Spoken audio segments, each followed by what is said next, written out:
Greetings, Reclaimers. I am 343 Guilty Spark, monitor of Podcast Evolved.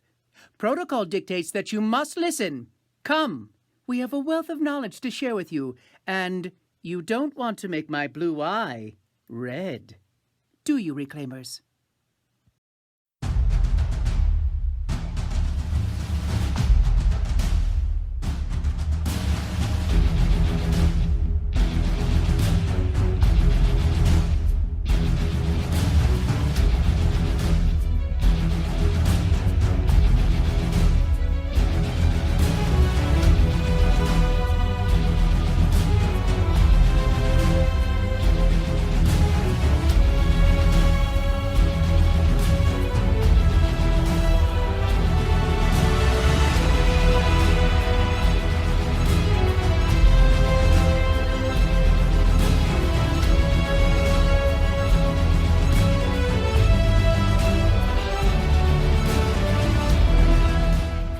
Welcome, Spartans, to another Halo Book Club episode, a part of Podcast Evolve, your home for Halo. I am your host, Oren, and with me today is David. Hello, everybody. Aaron. Hi, guys. And Krista. Hello. And this month's book club is Pariah by B.K. Evenson. Personal favorite of mine. I think it ranks relatively high on the short story scale, I would say, in terms of general community impressions. And I think it's also pretty topical because some of the characters in this story will be returning in other media, which we'll talk about later on. But before we get started, check out our awesome website, halopodcastevolve.com or halopodcast.com. It features all of our shows, like our regular main news and lore show, Podcast Evolved, as well as our deep dive into every Halo game's campaign mission debrief, and our newest toy micro action figure show, Builds with Blocks. We also have a Patreon page, which is patreon.com/HaloPodcastEvolved, and we offer a variety of exclusive rewards for our patrons, like early episodes and swag. If you would like to become a patron or learn more about our rewards, you can visit that page. And we'd like to take a moment to thank our patrons for their continued and ongoing support. Thank you guys so much. You definitely keep the lights on, and we continue to try to bring more fulfillment to you from our show. So thank you, thank you, thank you. Thank you. Thank you, guys. We also would like to encourage our listeners who want more to listen to support Audible. Listen to the growing collection of Halo novels all in one place, along with thousands of other novels, podcasts, guidance wellness programs, originals, and more. You can use the URL audibletrial.com/podcastevolve to learn more and start your free trial today. So, Pariah, Aaron, walk us through the info before we dive into this pretty amazing and kind of dark past for this particular Spartan-II individual. Alright, we have a few quick details. So, obviously, it is called Pariah. It is in Halo Evolutions. For anyone that wasn't on the audiobook, is this in Volume 1 or 2? 1. I think it's Volume 1. Volume 1, there we go, because I no longer read the print versions. The author is B.K. Everson. It was originally published by Tor Books. It is now published by Simon & Schuster. It is available on all the usual formats. It was originally released in 2009, and then there were various republishes in 2010 and 2019. It's about 50 pages long. I think the audiobook's about an hour, 30 minutes, give or take. Quite a good, decent length. I like these longer stories in the like collections of stories. They're always a little nicer to get sucked into a world for a while. The timeline is approximately 2517 until 2524-ish. And the only two locations we go to in this are Dwarka and Reach. And I'd say the only real characters of mention are Soren, Halsey, Mendez, and there's a brief cameo by Keys. I think and Randall. Randall's in it too. Oh, Forgot Randall. Randall. Yeah. Yeah. I forgot Randall became a real Spartan down Yeah, the line. he became a For real those boy. for those that can't think of it, Randall nuked himself in Nightfall. Yeah, he was pretty sweet though. He was a cool character. He was a very good Spartan. I was surprised to see him pop up in this story today. I totally forgot. Yeah, he I was in totally it. forgot it. It's good to get these like other Spartans from the sideline and get more. I'm glad they do more with things like this, because you had Randall and he appeared once in this and then never again for years. Although they got a very good actor to play him and then blew him up, so kind of upsetting. Like, Goodbye. it wasn't supposed to be Randall's TV show, but he was the best thing about that show. He was. 100%. Well, it's very interesting that you say that, considering that Soren, which we'll talk about, will be in the Halo TV show, and presumably, isn't going to be the focal point of the show, but could potentially kind of have the same sort of impact as Randall in terms of his on-screen performance. Yeah, it sounds like he may be a bit of a baddie if this story's anything to go with where he leaves off. In the Halo universe, he's no longer the UNSC's friend. No, not really. But why is that? We should dive into how that came to be before we get too far ahead, don't you think? Shall we start at... I know the story kind of goes a little differently with his background, but do we just want to start with his background first? I think we can talk about it kind of in like timeline order instead of Yeah. kind of like narrative order, because there is a little bit of some flashies back and forth. But yeah, Krista, if you want to dive into Soren's kind of upbringing before he became a Spartan. It's pretty sweet, but not for Soren. Nothing is sweet for Soren. He has probably the worst luck I've ever seen in my entire life. So, we start off when Soren is... We don't even know how old he is, but he must be like 3 or 4 years old. 6. Well, no, 6 is when Halsey found him. We're talking about the time before that. Well, he was only He's probably... a couple of about months, 5. so I would say he's about 5. Like, Okay, it wasn't so that long. Probably around 5-ish. So, Soren is living on this illegal farm in the middle of the woods, in pretty much the middle of nowhere, in an outer colony, pretty much in the middle of nowhere. Now, we don't know much about the farm except for that they're illegal and make white powder, so if you use your big brains over there and put 2 and 2 together, I'm sure you can figure out what's actually going on. Space cocaine. Space cocaine. And unfortunately, the planet is having a horrible bout of COVID. Everyone's Pretty getting much. COVID. Everyone's dying. And unfortunately, Soren's mom is one of the victims. Because they live on an illegal farm in the middle of nowhere. Of course, Soren's stepfather, we don't know what happened to his real father. Soren's stepfather does not know that he could simply take his wife to a facility and get her cured pretty much right away. So instead, he lets her die and then puts her body in the spare room and tells Soren not to go in there. Which is totally rational and definitely not weird at all. Yeah, I guess, was he afraid to like bury her, that she would like contaminate? No, I think he was completely in denial. Oh goodness. Yeah. Yeah. The way Soren I says think it, and the guy he's had... just like, he's broken. Like, he's a broken human to begin with. Yeah, I think he has some issues, and I just don't think he could process the loss, so it was easier to take the body and hide it in a spare room rather than kind of going through the motions of what happens when you actually come across or obtain a dead body. What to do when you cross a dead body? Yeah, so Soren is a pretty smart kid. He, one day when his stepfather is sleeping, decides, hey, I'm gonna go visit my mom and see if she's okay. He steals the key to the spare room and finds a disgusting, rotting dead body.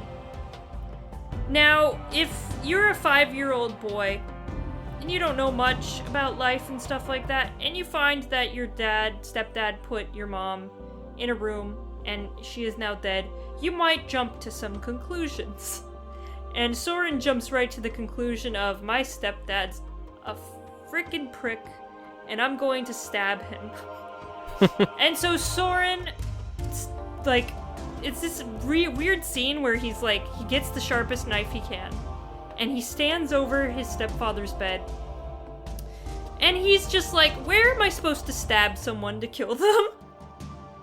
He's like, oh yeah, the neck. I'll think it. Yeah. The neck will do. And then he misses the neck. Yeah. And so, the only other option, of course, once you stab your stepfather and miserably fail at murdering him, is to go live in the woods. So Soren goes and lives in the woods until his stepfather contracts the disease his mom had and also dies. He then buries both dead bodies, because his mom's body was still in the spare Krista. room. He goes... He watches the stepfather. Oh, he does, yeah. And then, like, the stepfather gets himself into a truck, but doesn't have the energy enough to go get himself help, which he wants to And do. then begs so Soren him to just save sits him. there for 2 days. Just like stares at him. Just stares at him while he Yeah. dies. In the mud. That's and fucked then, like, digs a shallow grave and rolls him into it. Yeah. It's like all sorts of... All sorts of fucked up. So, naturally, this is the perfect candidate for the Spartan-II program. So then when Soren kills both of his... Well, when both of his parents die, Soren decides to eat all the food in the house. And once he's out of food, he goes to the nearest town. And they, of course, are like, oh, Jesus Christ, what the hell is that? What happened to that kid? And they put him into a program and get him psychiatric help and stuff like that. And, of course... Halsey, being very smart and having a lot of connection, gets a notification on her iPad and it says, hey, there's a fucked up kid, you should go check it out. And Halsey's like, alright, let me go right away. And does Sign someone me want up. to... Yeah, sign me up. I'll go with this if you want. By the Okay, way, go can you ahead. shout out to the fact he walked 114 kilometers to Yeah. get to the next village? He just walks through the woods because, of course, the cocaine farm is in the middle of nowhere. Yes, but he's been living in the woods for a while anyway, so he's cool. I love those sequences of how he figures out how to live in the woods, like what bushes to like sleep on, what grubs things to and- eat, yeah. and watching the squirrels eat the same things that they eat, and how he figures out how to like eat the bugs and stuff like that. I thought it was pretty cool. I like that. I thought it was pretty badass. Yeah. I like survival stories like that. And the one time he catches the squirrel and then eats it raw. ugh. Yeah. He's like, no, I'll stick to nuts and worms. Yeah. So the next thing in this now, this is the only, well, this bit of the story has a minor like glitch in the lore for me, which I'll point out in a minute. But she goes and investigates this kid and then is like, this kid has no parents. I don't even have to make a clone. Fuck yeah, this is great. And How then convenient for me. she records like some video of him and then she goes back to the ship and she shows it to Keys and says, I gave him a choice, and Keys is like, this is a lot of pressure to put on a kid, and I'm immediately going, Keeza As soon doesn't as know Keys- anything about this. yeah, as soon as he started to figure this out, she sent him packing, so there's no way he knew. That's the only flaw in this story, is that he definitely didn't know what Halsey's plan was, so he wouldn't have known that it was too much pressure. Yeah, But but we'll admit that for yeah. Also, little shout hiccup. out to Soren, who didn't tell anyone that he watched his dad die. They all think the two parents died and he just buried at them. the same time. Actually, they think Yeah. they both. Yeah. They never dug up the dead bodies to confirm because they would be. It would be very easy to tell that the mom has been dead far longer than the stepdad, but Obviously, That is the no story one he told. investigates the cocaine farms on these outer colony worlds. you would think So- someone would investigate, though. But whatever. I guess they thought that the problem kind of solved itself. Yeah, at some point. I mean, So- it might be just a small enough town to where they kind of just let it be, as opposed to like a major industrial city or something like that, to where there's a little bit more protocol. Perhaps. Yeah. That makes more sense. Soren gets bundled off to become a Spartan. He goes to reach with the other Spartans. We get a bit of a training montage. We slowly learn that Soren's like defense mechanism or survival instinct is to blend in and not stand out. So he doesn't want to be the worst. He doesn't want to be the best. He doesn't want to be seen as a leader. He just like blends into the background. But he's as capable as any of the other Spartans. And then Dr. Halsey decides, I know, I'll give this unlucky kid another choice. So Yep. she offers him the choice of being augmented. He jumps at the chance, and I think they have like an interesting. She has a conversation with Deja afterwards. I love this where- conversation of like rationalizing why she did what she did. Is that she just wanted to give one of them a choice just to see, just to ease her own conscience to see if they would choose it.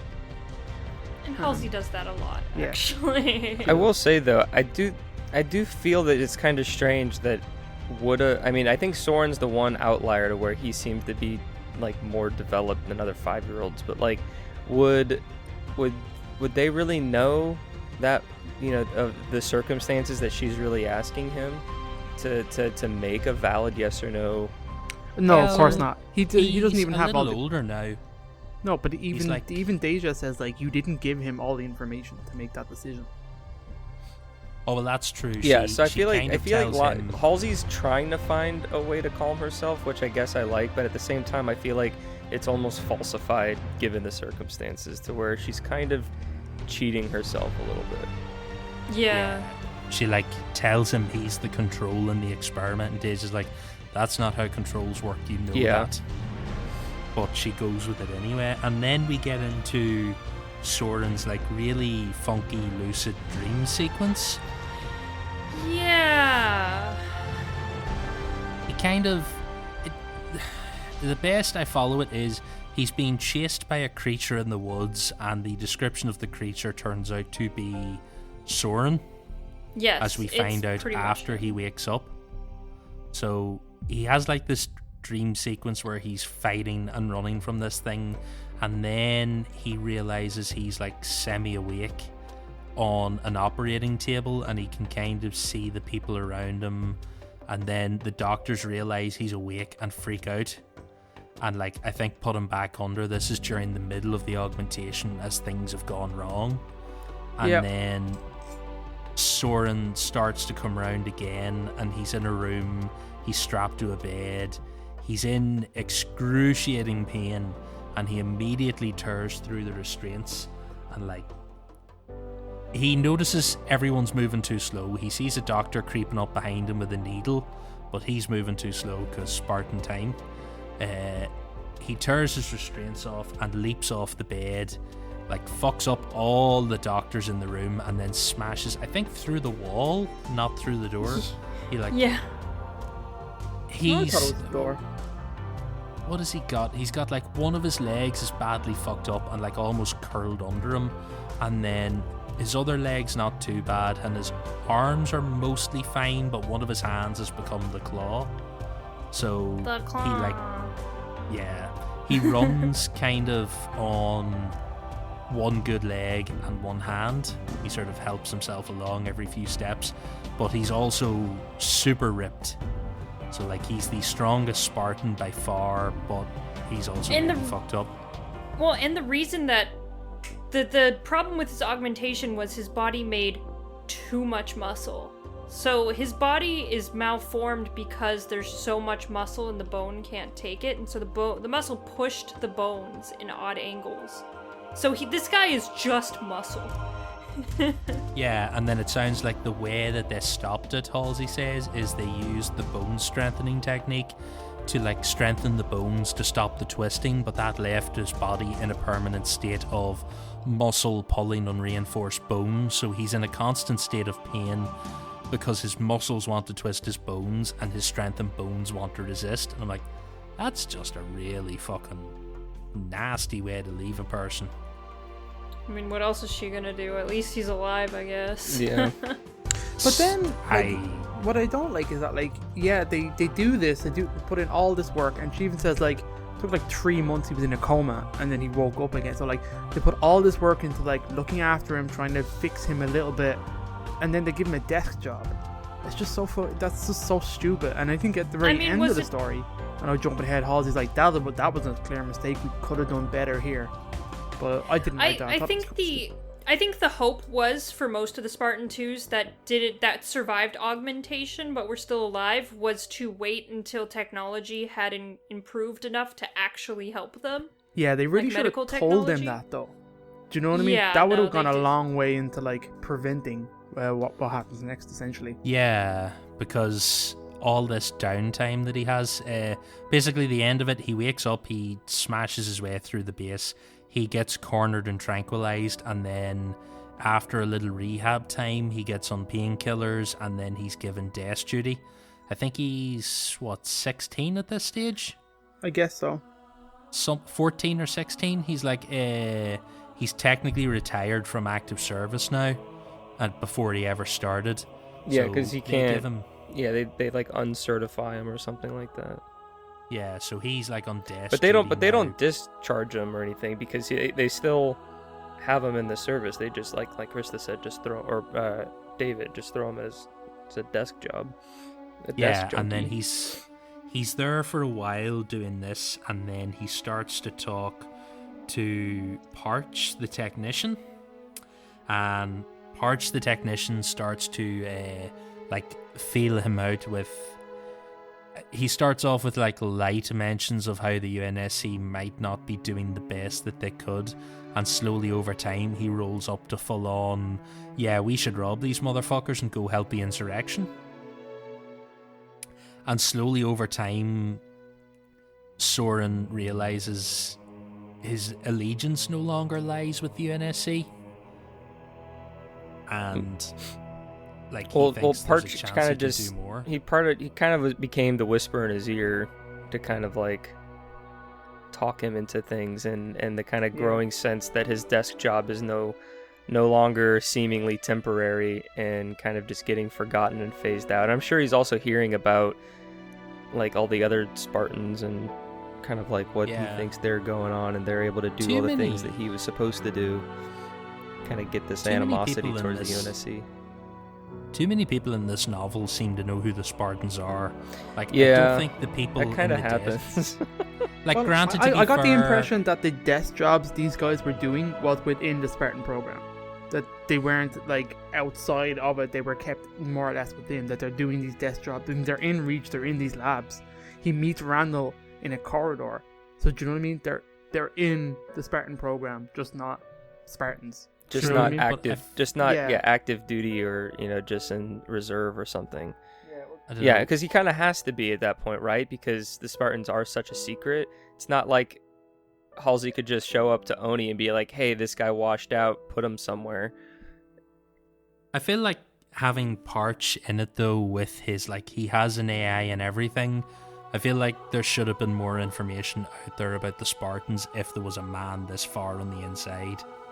Just, it's one of those, like the keys thing, it just doesn't 100% add up. But not to pick it apart. So, Parch talks Soren into helping him with a little raid.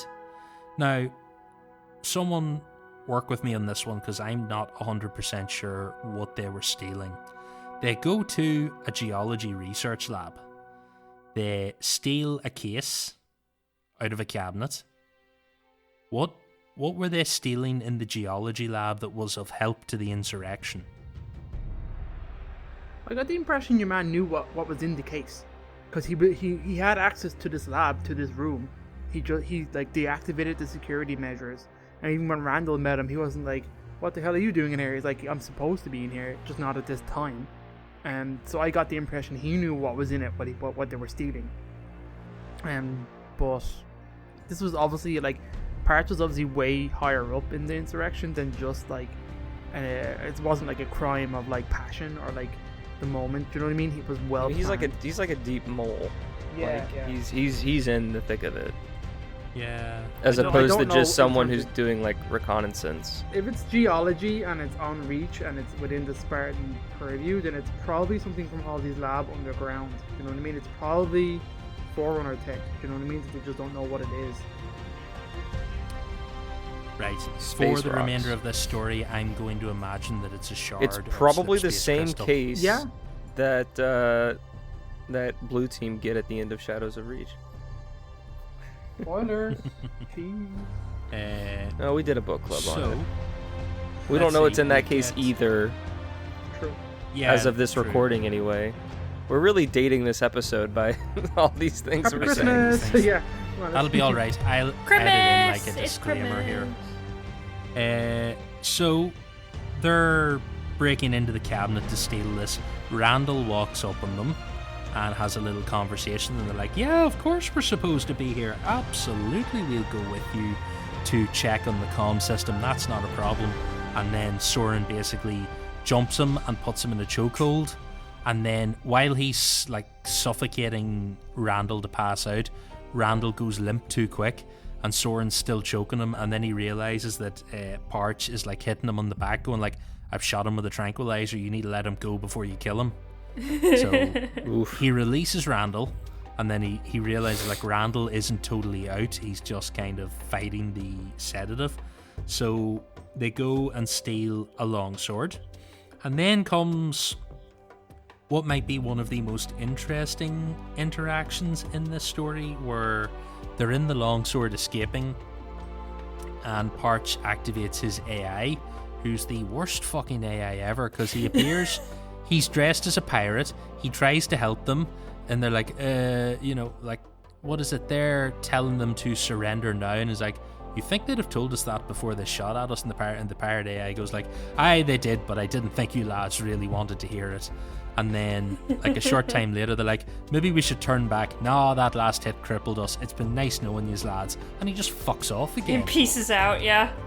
He's the worst AI ever. He like just. I bet that AI just transferred himself to something else too.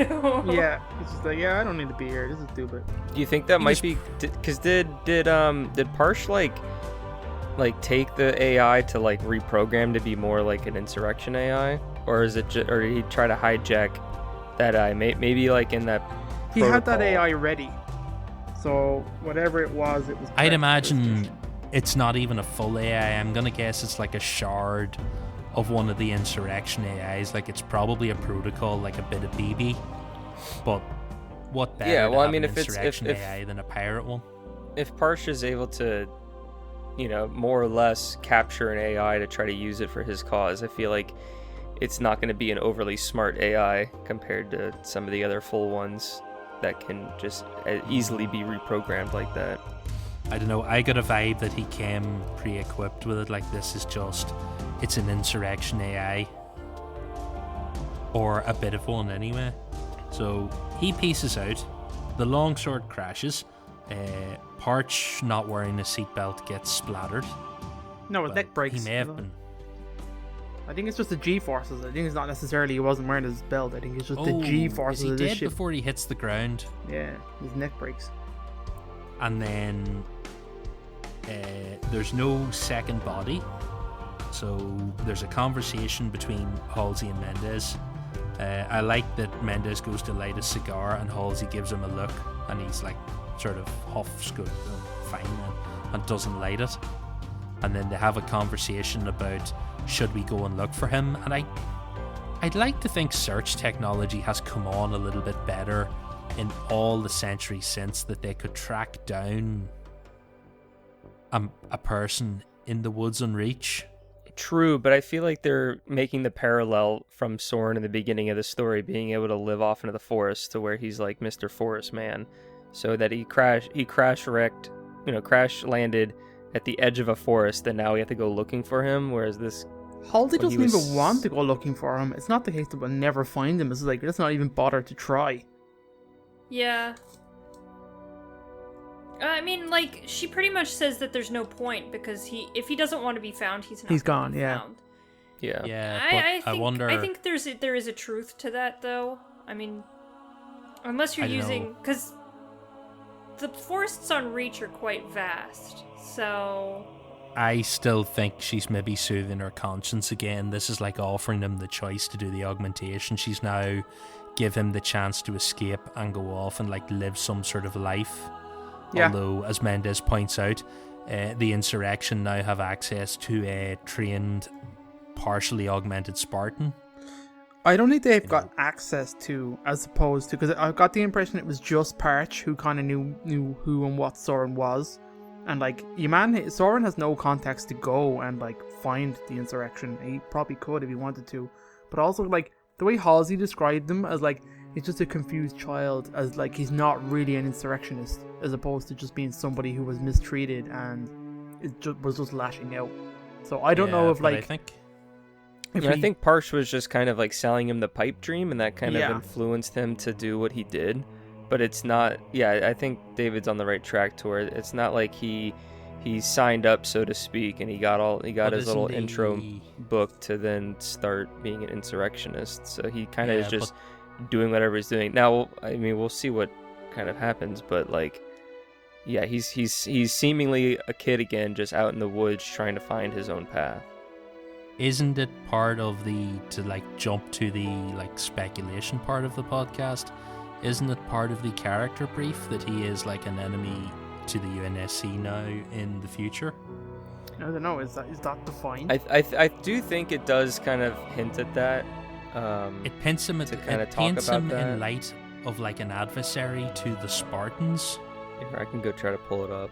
So I have the vaguest recollection of him being like, he's pitched as like an adversary to them. I don't know if they outright say he's an insurrectionist, but I get the feeling he's not going to be a friend. Yeah, maybe not. Yeah, I wouldn't say think he's a when friend. we were talking about the casting rumors and stuff like that, I feel like what we were talking about is that this could be a more or less adversary directly to the Master Chief, being that he's also a Spartan, and then his like pure muscle could be some type of advantage, even though Chief's in a suit or something. I think we kind of talked about that as like a speculative sort of discussion, but I can let me pull up the casting details. I mean, maybe the insurrectionists find some kind of experimental procedure, something that helps Soren in some way become kind of normal, I guess. I'm sure they give him a robot leg. They cut off his gammy leg. Yeah, and robot one, and then he's like, because you imagine the actor that's playing this is not like, we're not looking at Gollum here, like, you know what I mean? We're looking at a human being with like maybe like, minor makeup changes to make him look a quote unquote deformed. He's got he's got two mostly straight arms and one good leg. If they give him a robot I think leg one of the arms and a robot is hand, like, I think one of the shoulders is like overly large and like grotesque. Like, see, I think they can don't do. Paint him as like, I had thought that as well, Oren. But like reading the book today, like they do not paint him as like grotesque in any way.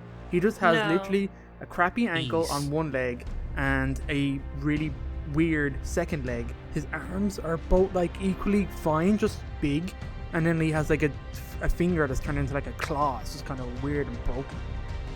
Yeah, he doesn't sound like it's not like a Quasimodo situation. Yeah, exactly, that's kind of the vibe that I got. Only as opposed to a Quasimodo being like unable to perform certain tasks, it's just like an overly muscular and fit Quasimodo that was just too large and like oblong to like fit in the suit and do regular tasks. I think David's on the right track with robot leg, robot hand to replace the claw, and that's like how you, and then a bit of padding and a little bit of makeup and teach him to walk with a limp, and you've got yourself a Soren.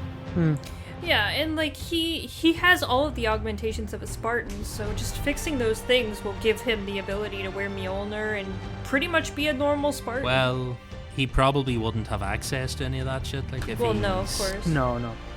If he's an insurrectionist enemy, he's gonna be rocking the. I'm picturing black leather trench coat. And sunglasses and some sort of big fuck off Spartan killing. He's just gun. gonna be like from the Matrix. I'm way more like Possibly. intrigued about his next appearance after reading the story again, because this is my second time reading this story, and like I read it the first time years ago when Evolutions came out. I couldn't have told you any of the details, but reading them again today, I'm like, hell yeah, let's get this guy in the TV show. I mean, a weird character to pull out of the blue for a TV show, but why not? Let's do it. Yeah. I suppose if Here's you the- want I was gonna say if you want an antagonist Spartan, Evil Spartan. yeah, your choice. There is no one else until you get to the Spartan-IV program. Yeah, and they've already kind of talked about those characters a few times. If we're talking about the same one from 2 books. Yeah. Yeah. Or even I was thinking of the, what do you call the crazy woman from the comics? She was in the insurrection. Oh, I know her, but I can't remember her name. Yeah, Palmer's like augmentation buddy, or the one that came before Palmer. was in the audio stuff, but So the casting little blurb that it has here on the news is when it talked about the casting note about Soren. He is described as a soldier for hire on the remote edges of human society, whose conflict with the military unites him with the comrade, the Master Chief. Oh, so they're gonna be working cool. together. That's cool. Well, So it says he has conflict with military reunites him, but it doesn't. You know, It sounds you could, like he's it's a still kind of mercenary. vague to where he Yeah, could that's still be pretty- an antagonist, That's but way more it's- interesting. but If it's he's not like- painted as like Mr. Bad Guy. But if he's one of these That's- characters that can play either side, that's way more interesting than being one or the other. It's true. Yeah, Yeah. like I kind of I'd like the idea of imagine- him being like literally like a solo, like he doesn't know Yeah. who to trust but himself. He If just he's takes like jobs a- from. That's cool. if he's like a mercenary gun for hire, then I can see him like being like insurrection adjacent sort of a person. Like you're not an ally, but you're not working for the NSC. I mean, when you think And about you it, know Chief all went their shit. AWOL for a significant period of time as well. Like he was quote unquote an enemy of the UNSC. That's true. He's an interesting character to pull up to have like a moment with, and I would like the idea of an adult Soren or an almost adult Soren or like an early 20s Soren having a confrontation maybe with Halsey again someday. Although Yeah. I don't know how that'll go. Here's another tidbit. Woodbine, who's the last name of the actor, will play Soren 066, a morally complex privateer at the fringes of human civilization whose fate will bring him into conflict with his former military masters and his old friend, the Master Chief. Oh, so he is in conflict with them. That's still interesting. I like this. It's still kind of vague though. Morally, I like morally complex privateer makes it sound like he's a gun for He hire. can be and good kind or of- bad. Yeah, yeah. Yeah, he flip-flops sides depending upon the job, and both of these describe him as like really being on the outskirts of civilization and kind of just doesn't want to get involved, but because of this story, brings him back into the fold with the Master Chief, which could then invite some interesting sort of dynamics. I've just realized who the actor is that's playing Soren. Fuck yeah. His name is Bokeem Woodbine. If you Not go sure and what look he's up a been in. picture of him, you'll know who he is immediately. Like, you'll just realize you recognize the face. Okeem? Bokeem. Woodbine. He's been in... Hang on till we see his filmography. Fargo... there's lots of stuff here. He Spider-Man was in Homecoming. Spider-Man Homecoming. He was one of the Oh. people with He oh was gosh, what in- was his name? Michael Keaton, one of Michael Keaton's like minions. Oh, one of his peeps. One of his peeps. So according to IMDb, the show is filming and comes out next year. Yeah, right. Mm, Big if true. We'll Oh. believe it when we see it. Oren, I Yeah. want you to go and get a job in this show, and then Oh. tell us what's happening. I wish I could, you my could be guy. our inside man. It you is. Oh, I know his face. Bokeem. What's interesting is that the show is just called Halo. the Halo. I'd imagine there's probably like a subtitle that they're just going to keep secret. Or maybe they do just call it Halo and play in the name, but we'll have to see. But I'm curious to see what we get out of it. Like, he's a good actor. This guy is credited in like 9 episodes of this show. That seems significant. Well, so are a bunch of other people. I am looking at this, and I think we're starting to go a little bit down the TV show rabbit hole. Sorry. Let's get out of here. But Wrap it up. some of the other there are other casts that are not on all 9 episodes, but I believe there was something that was said about it to where it's not like a more linear show that follows these characters, it does kind of jump around a little bit. So I feel like whatever Soren's plot is, maybe he is part of the main plot, but he also could be just a piece of the overall narrative that's being told with this first season. So, but yeah, I don't want to dive too deep into that, but I do think his character definitely is open to explore in a bunch of different directions, and based off what I've kind of read and how we've talked about, he has a lot of room to play, because when we last left him at the crash site there on the edge of the forest, he's still a smart and confused individual that just is trying to make sense of what he's able to do and not be limited by other people that he barely knows. So, and I think that was one of the things that really pulled me to the story, is just how unfortunate this guy kind of had just the opposite of Master Chief in terms of luck, that he just didn't have any, like one of you guys said earlier, but he still has the street smarts, so to speak, and he does kind of get his own self. It's just he's in a terrible environment, and so he just tries to run away and do it himself. He'd better have some better luck in this TV show. You can't bring an unfortunate character like this back and punish them further. Yeah. It sounds like he has a little business unto himself. It sounds like he's carved his own little life out for himself. I think that's really I think I so. can't wait to see this. I mean, it's been what, I just closed it, but the TV show probably takes place anywhere from 5 to 15 years after the events of the story. I like the idea of just a Spartan mercenary, so I'm curious to see what they do with it. But tying it back to the story, do anyone have any last thoughts? I think it's a good story. I think you should read it if you haven't.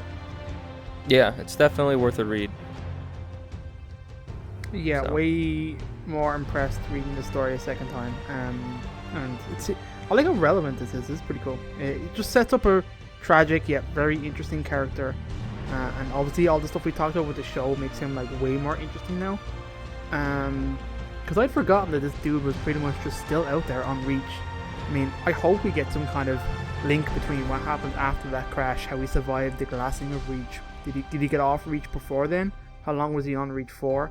That's pretty cool, you know what I mean? All this kind of stuff. And definitely you can imagine seeing Chief come into contact with this person. That's gotta be pretty cool. Especially because I'd say Chief was probably lied to, let's say, about what happened to this guy. So who knows how he'll react. Yeah. I'd say there'll be some Gollum-style flashbacks of Soren in the woods being angry and crippled. And My precious. Yeah. I feel like we're Yeah. probably going to get a whole episode of a visual of his background, which I think will be really cool. When That I was would be reading pretty it, I'm like, I hope this is an episode. Yeah, the story itself is really cool. We haven't had anything from this author since, but the story itself I really liked, and the idea and one of the trivia pieces kind of kicked this part of my brain awake of oh yeah, so the character of Soren is kind of reminiscent of Ephalis of Trichaeus, who is the really the crippled character from the story in the 300, and the graphic novel has this character in it that portrays the 300 Spartans. He's deformed and he's unfit for battle, so he betrays the Spartans because they refuse to let him serve.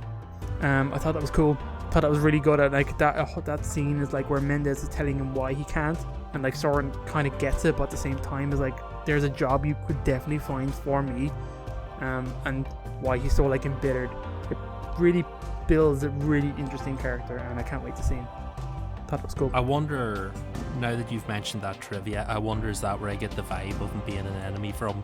He just reminds me of that character. Yeah.